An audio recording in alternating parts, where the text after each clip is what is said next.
Good afternoon, ladies and gentlemen. Welcome to today's channel, and welcome to episode 1 of the Morlandustian War Breakdown. Today's video, we're going to be discussing the cause of the war, and I will begin teaching as of now. Alright guys, so the events that led to this war took place after the 10-year Civil War. After the Civil War, the countries of Morlant and Condas were under Basaja military occupation until the Native Wars. During the Native Wars, Basaja shut down the military occupation of the two countries and gave their occupation up for the country of Bulgaria to occupy them, since they were their ally during the war. After the Native Wars ended, the president of Bulgaria, President Azul, put General Moreau in charge of the two countries and told Moreau that his orders were to be nice to the people, basically be friendly, and protect them from any invasion from other forces or harassment from other forces. Azul expected Moreau to follow his orders and do what he was supposed to do based on his commands, but sadly he was wrong. Moreau did what he was told for a while, but then he started to get tired of doing the same commands over and over, or basically the same order over and over. So one day he had enough and told a group of his men to attack two civilians of the country of Condust. But little did they know that Moreau's crimes would soon be investigated by the head country of the communist nations, which was Tinarania. On April 19th, 2022, Moreau was arrested and sent to Bulgaria for trial of his crimes that he committed when he was in Condust. One of the civilians that was attacked by Moreau's group came to Bulgaria to testify against Moreau's actions. The civilian told the court that Moreau's men were basically being offensive towards him, calling him slurs. And don't worry guys, it's not like real bad words or anything, but you've seen in Army Man videos, they would call the color of the Army Man tan or green or red or blue, and that's what's happening here. Like, Condustian is red, so it kind of counts as racism, but it's not really racism, and I'm not teaching you guys about racism, but please do not be racist, and I'm not racist at all, I swear. Anyway, spoke about how Moreau's men threatened him, basically being racist towards them, and would beat them until they were swollen. And the survivor of the attack spoke about how Moreau's men threatened them with death if they tried to run or alert anyone. But his friend and the person that was with him during this assault tried to run away, but he was killed by Moreau's men. After the civilians' testimony and proof that Moreau was responsible for the crimes of murder and prejudice against the population, Moreau was sentenced to military prison for a year, and along with the soldiers, and they were also, actually not really along with soldiers, just General Moreau was punished for a year, was put to prison for a year, and was permanently discharged from the Bulgarian military, and would never be able to rejoin if he got out. And he still is in prison today. After Moreau's sentence, the people of Condust and Morlant were still unhappy with Bulgaria. Bulgaria was trying its best to gain back the trust of the two countries by replacing Moreau with General Francois, but their tension was still high and their friendship was still deteriorating. Now guys, I also have a newspaper about this incident, and since it happened on April 19th, we're going to go all the way to April 19th. Just give me a moment here guys. June, May, April 19th. So the title of the article is called Bulgaria sentences General Moreau for war crimes in Morlant and Condust. And the newspaper starts out, quote, "A couple of months ago, Morlan and Condas were occupied by Vasajan troops, but were evacuated during the native wars because King Harold needed men to help conquer the new country of Pacifica." And Pacifica, guys, is the plastic version of Africa. And since Bulgaria was their ally during the war, King Harold offered Bulgaria to occupy Morlan and Condas while they fight for the country of Pacifica, which Bulgaria agreed and occupied the country until colonization in Pacifica was completed. Colonization for Bulgaria and Pasaja was completed, and Bulgaria still occupied two countries. But the leader that was in charge of the two countries was General Moreau. Moreau's direct orders were to industrialize the country and protect the citizens from other warfares. Moreau followed the orders he was given, but after a while he began to get bored and went from protecting the civilians of the countries to harming and harassing them. A witness from these attacks says this about the harassment, quote, "They would say names and make fun of the way we dressed and talked and even mocked us. They would take us and beat us with their batons and bats.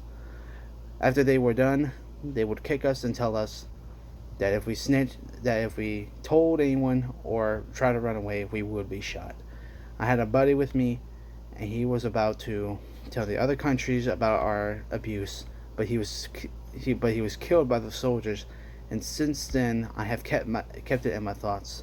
And since Tyrannia caught hold of this, I could finally see Moreau pay for his evil actions. With a witness to prove that Moreau have caused this, they will have him discharged from the army and sentenced to a year in prison for assault and murder of a civilian." And the next article says Moreau is sentenced for committed crimes in Tenyo, and it starts out saying, quote, "After Moreau was sent into court for a fair trial and the evidence was proven for his actions, the judge and the jury committed the final agreement that General Moreau was convicted guilty and has been charged with aggravated assault and first-degree murder. He is now sentenced to prison for a year and has been discharged from the army for the rest of his life. As Moreau is being carried to the military prison, the new leader in charge was General Jacques Francois. Francois was elected by the president of Bulgaria to do a better job with protecting the countries and cleaning up the mess that Moreau made to avoid tensions. But as we know, the tensions between Condas and Bulgaria and Morlat were very, very high, and the recent relationship between them are fading. And guys, I know I said I was going to do episode 1, that I was going to do the cause, but since I have plenty of time, I will do the second part, which is the effect.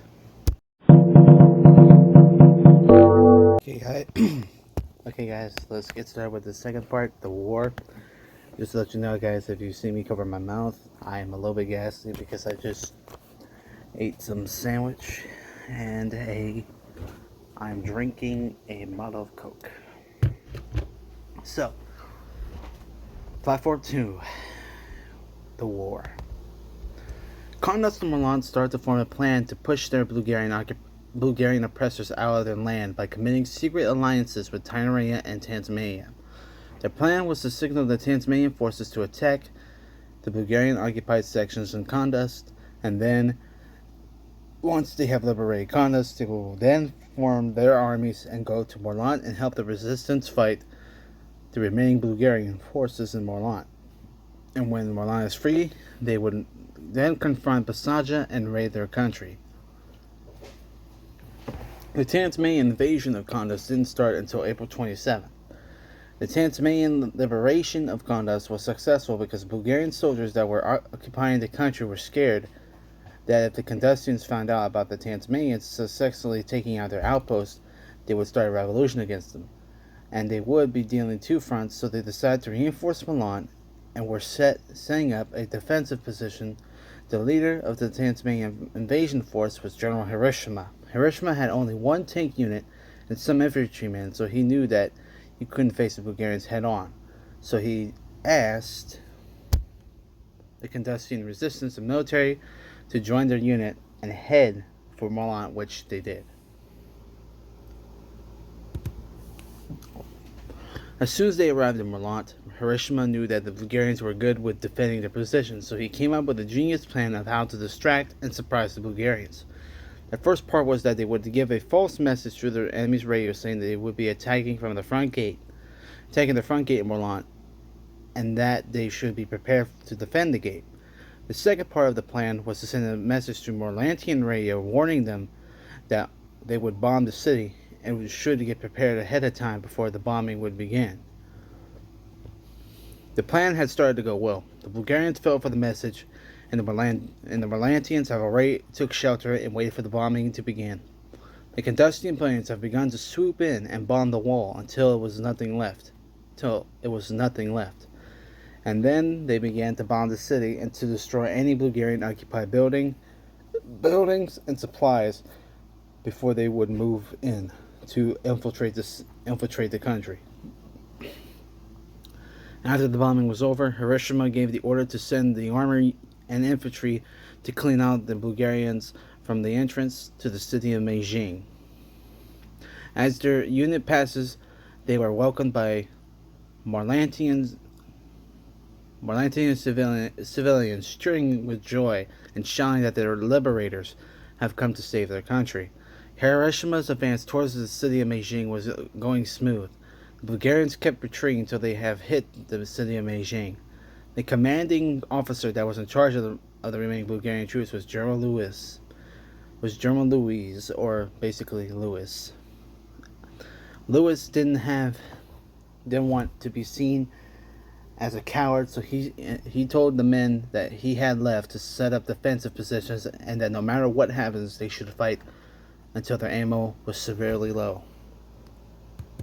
Hiroshima was slowly and quickly heading towards Beijing, and Louis was prepared. What would happen next would be the moment that would be known as one of the most significant battles that would be remembered in Bulgarian military records.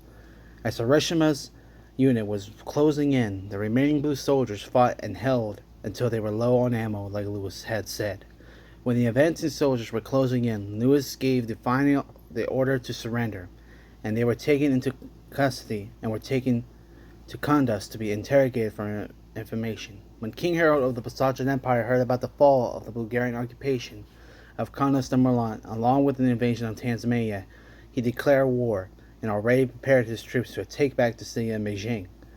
The country of Greenland also had received word of what was going on and decided to get involved, which also got Tsar Kiev of Tanarina's attention and declared war on Greenland.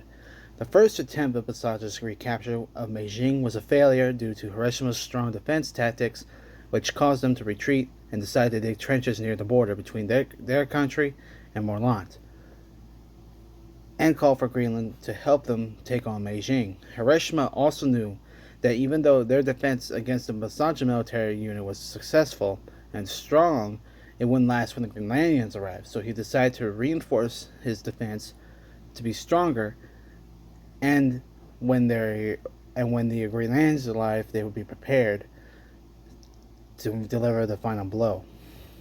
He also called Tanarina to deploy some supplies, along with some soldiers, to help reinforce their defense as well.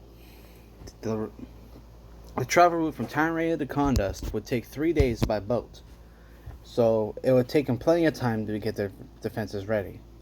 President Leon of Greenland had already had his forces already sent to Pasaja by boat as well.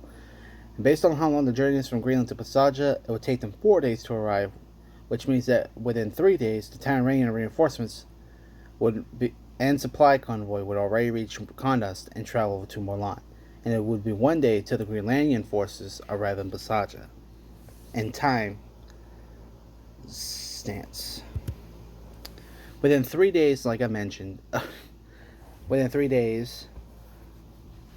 the convoy arrived and had already begun their march towards Beijing.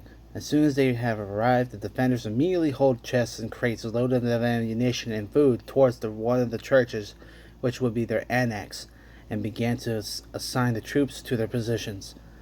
Then the day came when the Greenlandian troops arrived in Pasaja and had already begun to head towards Beijing. The soldiers were met by heavy machine guns and warders bombarding them as they tried to cross the bridge into the city. and some of them have managed to come so close into the city, but then were called to fall back because the devastation of their union was unbearable, and decided to get out of the city and pull back and retreat. To the enemy's perspective, this was a victory, but even though the Greenlandic invasion was a failure, it still had another plan that the enemy wasn't expecting. Commander Wynne of Greenland was in charge of the defense and the offenses of their country during wartime, and he said that if any of his men gained some important intel about the enemy, if they survived the offense, then they would use their intel to their advantage.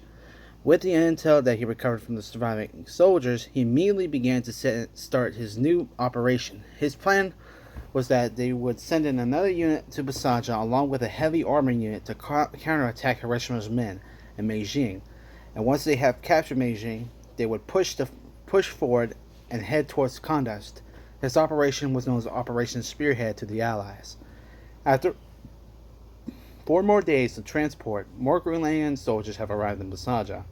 The leader of the new Greenlandic unit was Major General John Stringham. Stringham was also not going to take the city of Beijing by himself. He was accompanied by Basajan troops led by General Winston.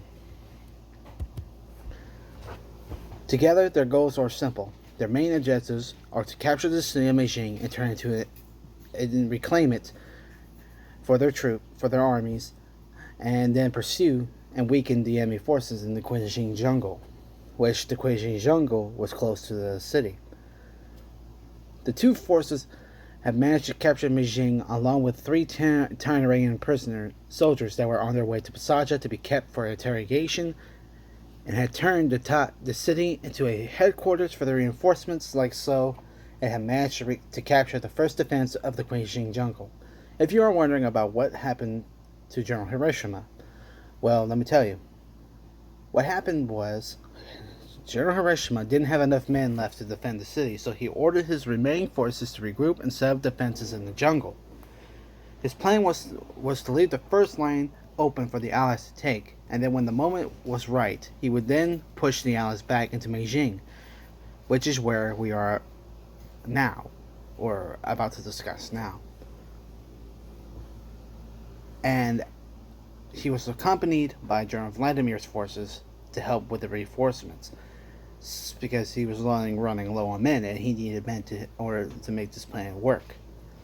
As the Allies had taken the first defense and were waiting on their reinforcements to arrive, the two forces were waiting as Stringham and Winston were waiting.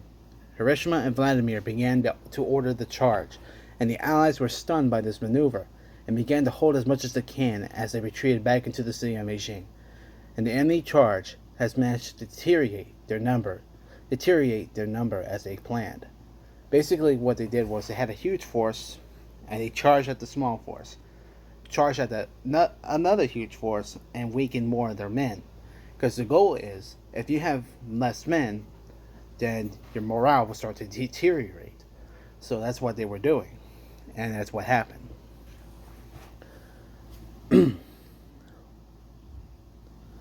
Hiroshima, low on men, decided to call a retreat and left Vladimir to do the rest.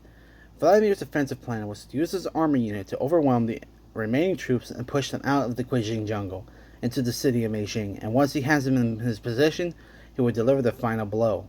By sending his defensive plan is that if his first plan to take back Beijing failed, was to regroup his remaining soldiers and return to the capital Morlant to prepare for a huge defense. Stringham and Winston were in the city of Beijing preparing for a defensive. As they were doing so, Stringham sent a message to Commander Wynne about their situation and requested for immediate reinforcements, and Commander Wynne told them that he had to hold the city until they arrived. This next battle of Beijing would be another glorious moment for the Allies, in the leadership of Major General Stringham during their defense against Vladimir's forces. Vladimir had his units already in the front of the city, and before he would begin his invasion, he gave a speech. Hey, Ma.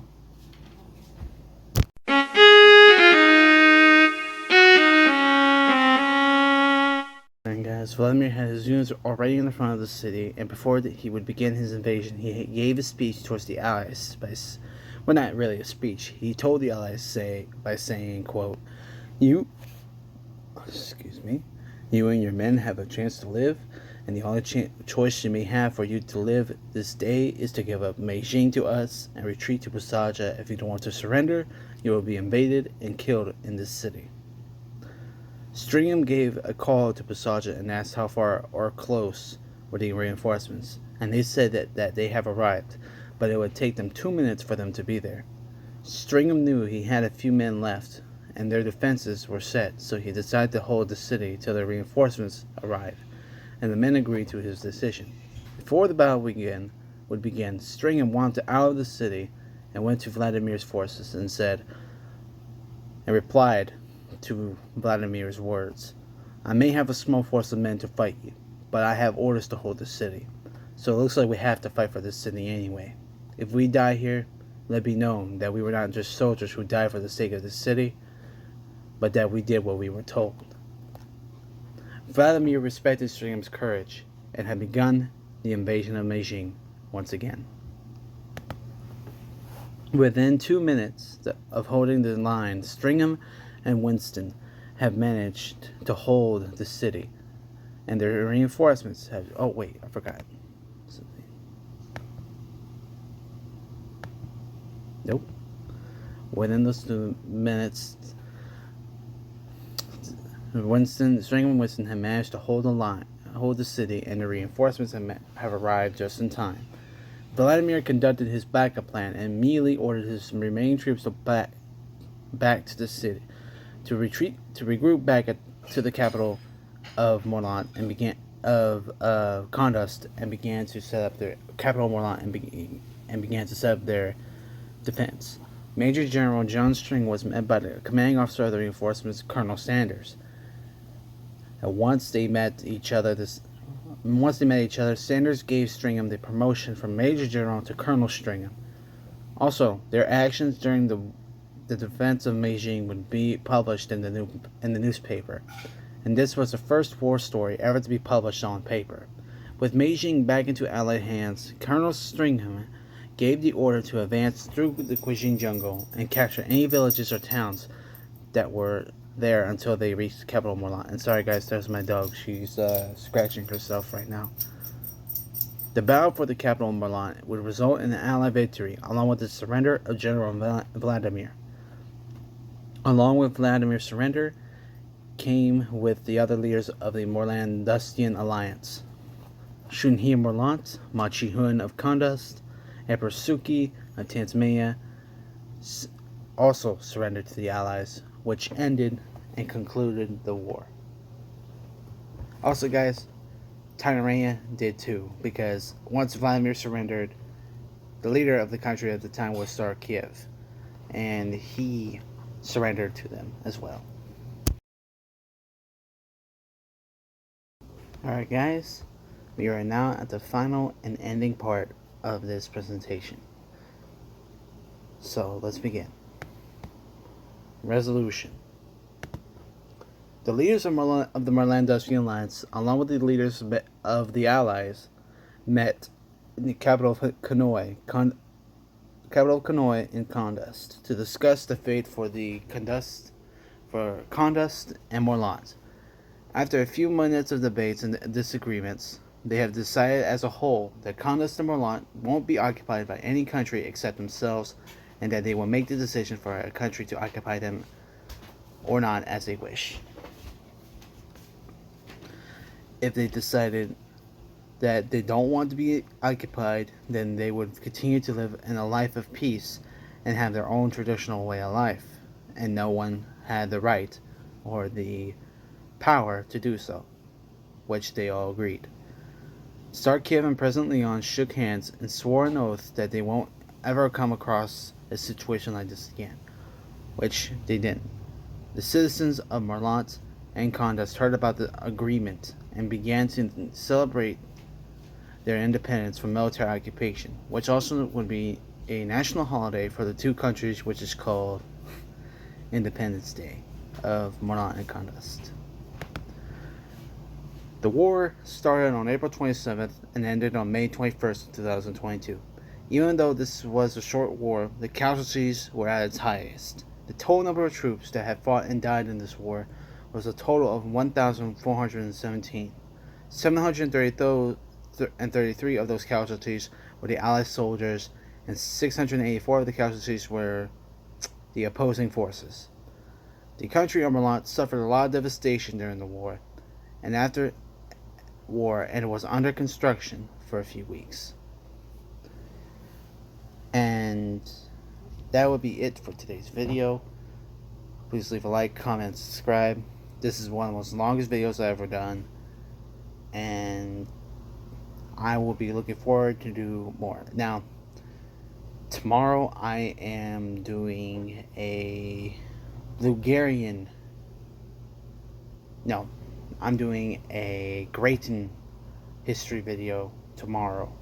So stay tuned for that, and I wish you guys a great afternoon.